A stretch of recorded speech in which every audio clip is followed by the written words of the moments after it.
people inside rhetoric don't often understand how outside rhetoric, outside of the field, the term is understood. And I had an experience when I was a young person. I went outside to get a cab. Well, as I was waiting at the cab stand, a gentleman asked me if he thought where I was going and could he share a cab. It turns out he's a plumber, and he sells plumbing parts all over the Pacific Rim.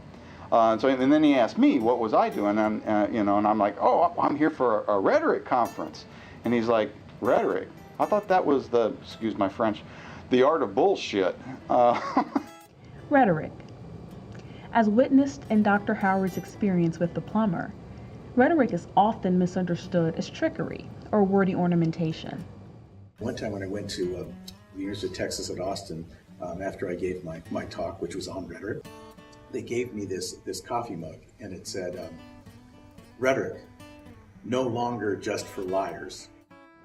Rhetoric is an ancient art that has survived as an academic discipline in the modern university. An education of rhetoric enables communicators in any facet of any field to create and assess messages effectively. This video is designed to dispel negative perceptions and defend the study of rhetoric, while answering the age-old question, what is rhetoric?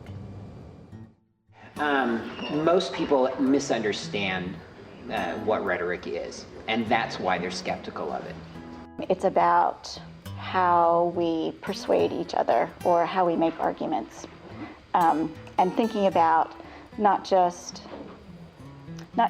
the words we use or the reasons that we give, but also the other things that go into the way we persuade people, the gestures we make, the emotional appeals we make, the way we try to identify. And what rhetoric does is to help you to become more self-conscious about your practices so that you can tailor them for a wide variety of individual situations. So the one size fits all doesn't fit all. As Professors Robertson, George, and Selzer have demonstrated, a knowledge of rhetoric can help individuals break down components of language and argument. But how does that knowledge apply to society and life outside of a liberal arts education? If you're going to talk to someone, if you're going to draw a picture or, have a job interview or whatever, you're going to have to talk to somebody at some point. And even if you're not going to talk, even if you're mute, you decide, I'm never going to talk to anybody ever again.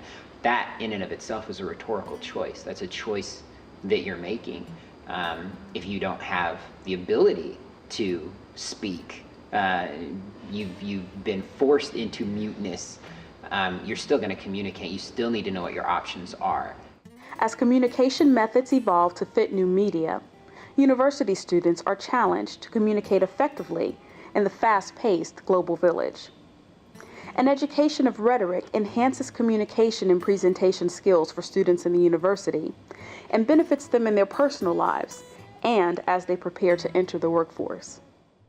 So for me, learning about rhetoric has been, how can I make effective messages?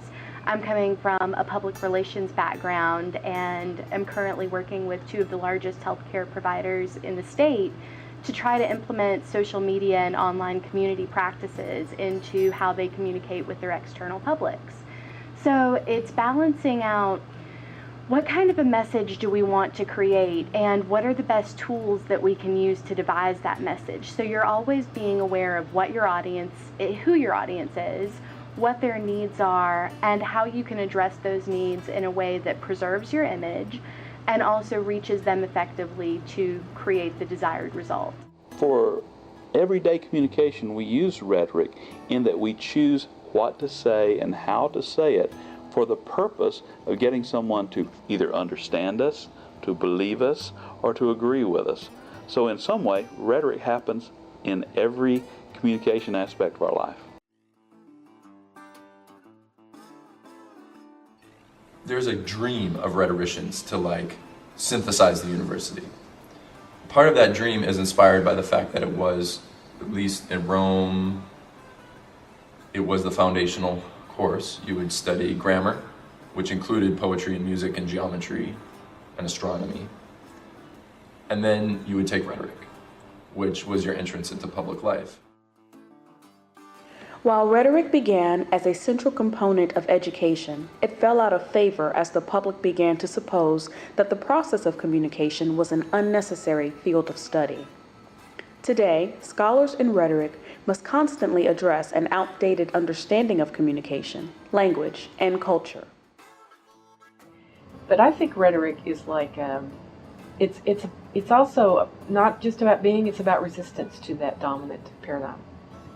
And so wherever it gets attacked or suppressed for a period of years, hundreds of years, perhaps even throughout history, it has surfaced in other ways. It's like that game Whack-A-Mole. You know, if you hit it over here, it's going to pop up over here. You can't suppress it. It is that which will not be suppressed because it is language. And language wants to come out. Indeed, rhetoric pops up in all kinds of strange places, such as music, business, and even the sciences. Just as rhetoric has always been at the forefront of all disciplines, it has also been at the forefront of technology. When we decide which browser we'll use, we're making a rhetorical decision. Which is going to be the best for my career? Which is going to be the best for my research?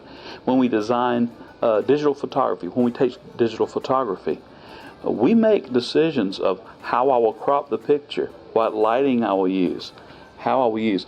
These are just as important to the person who's doing visual rhetoric as to the person who is using oral rhetoric would consider how loudly they speak, what terms they use. It's the same principle at work, choosing the available means of persuasion, but now it's happening in different technological areas. Because rhetoric spans all disciplines and technologies, it can be difficult to isolate where rhetoric is studied. There's a tendency for rhetoric to make itself a discipline within the university. And that's necessary for its survival because things like hiring, things like departmental resources, graduate student slots, things like that are determined by your disciplinarity. So they're determined by your ability to single yourself out. But at the same time, rhetoricians want to be the factor that welds everything together.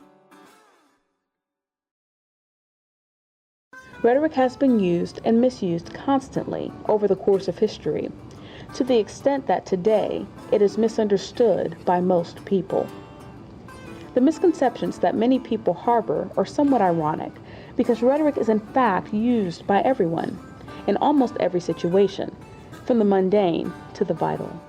People make purchase decisions all the time, and how people make purchase decisions can be rhetorically informed or not. When people go to the store and they buy toothpaste, right?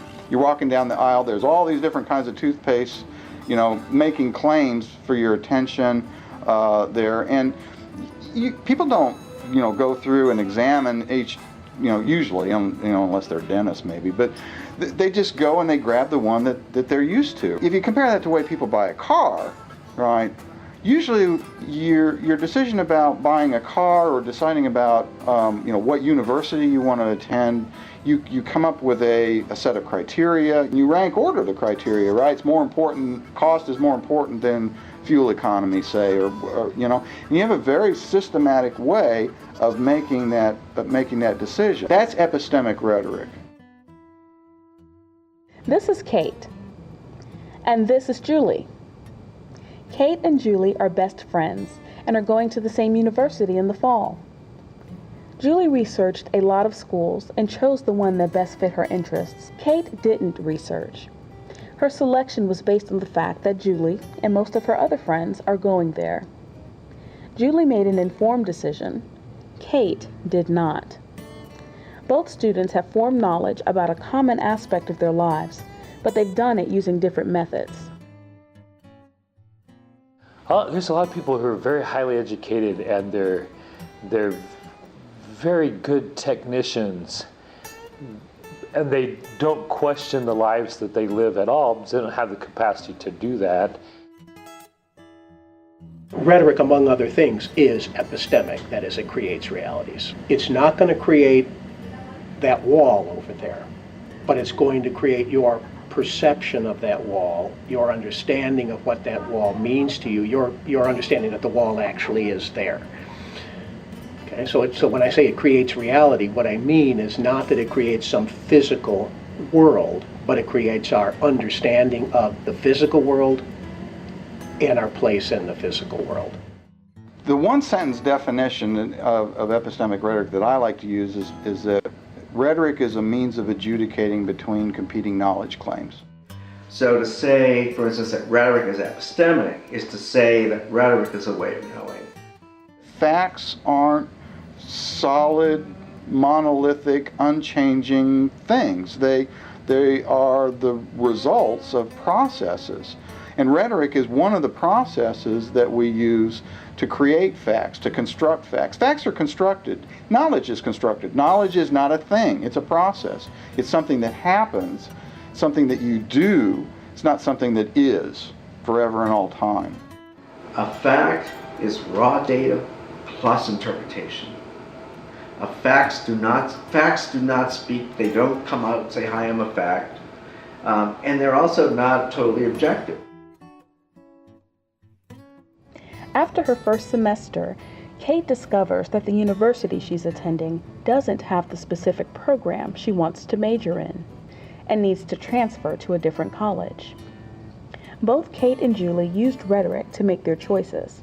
However, while Julie employed epistemic rhetoric and made an informed decision, Kate based her decision on someone else's opinions instead of her own. The real world is not what they tell you it is. And I learned that through studying rhetoric. People say, "Oh, you have to get a job," or "Oh, that's just the way things are," or "Shut up, don't complain. You know, everyone else has to deal with it too." And those are actually arguments that they're making. They're not facts that they're stating. And those arguments are based on first of all, their experience, which might not be ideal, and it might not be what you want to imitate. And second of all, it has to do with their attitude and their mental adjustment. In other words, they've accepted a certain way that I want to tell you you don't necessarily have to accept. We began our journey in the defense of rhetoric, and as an attempt to reverse the damage done to it by the ravages of time and the forces of negative public opinion. An understanding of the workings of epistemic rhetoric is your best defense against irresponsible practitioners.